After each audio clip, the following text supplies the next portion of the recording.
International cricket council ICC 2025 కొత్త rules ని అమల్లోకి తీసుకువచ్చింది. ఐసీసీ మాజీ అంపైర్ అనిల్ చౌదరి సోషల్ మీడియాలో ఇందుకు సంబంధించి ఒక వీడియోను షేర్ చేశారు. ఈ నియమం బౌలర్లకు ప్రయోజనకరంగా ఉంటుందని క్రికెట్ వర్గాలు అభిప్రాయపడుతున్నాయి. ఈ నిబంధనలో భాగంగా తరచూ చిన్న చిన్న మార్పులు చేస్తూ క్రికెట్ రూల్స్ మారుస్తుండే విషయం అందరికీ తెలిసిందే.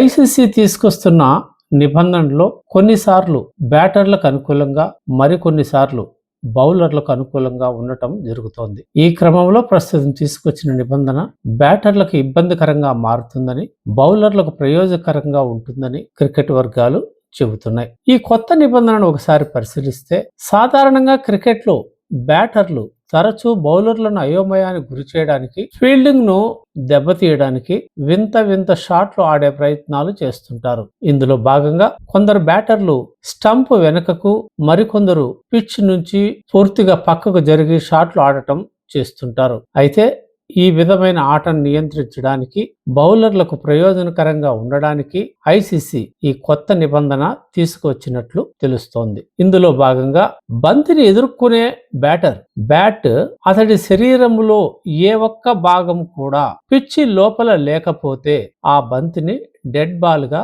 ప్రకటిస్తారు. ఇది ఎంసీసీ అంటే Marylebone cricket club update చేసిన 2017 code of the laws of cricket ఆధారంగా రూపొందించారు. అలాగే బ్యాట్స్మెన్ పిచ్ ను విడిచిపెట్టేలా చేసే ఏ బంతి అయినా నో బాల్ గా ప్రకటిస్తారు. ఇది బౌలర్లకు వ్యతిరేకంగా ఉంటుంది. ఒకవేళ బ్యాటర్ పిచ్ వెలుపల నుండి షాట్ ఆడి అది 4 లేదా 6 వెళ్ళినా అంపైర్ ఆ బాల్ ను డెడ్ బాల్ గా ప్రకటించి ఆ పరుగులు స్కోర్ కు జత చేయకుండా చూస్తారు. అలానే ఈ డెలివరీని ఓవర్లోని లీగల్ బాల్ గా పరిగణిస్తారు. తాజా నిబంధన ప్రకారం ఐసీసీ రూల్స్ 2025 లో భాగంగా బ్యాటర్లు ఇకపై తమ స్థానాన్ని పూర్తిగా మార్చుకుని పిచ్ను వదిలి విభిన్నమైన షాట్లు ఆడటానికి ప్రయత్నించడం కుదరదు.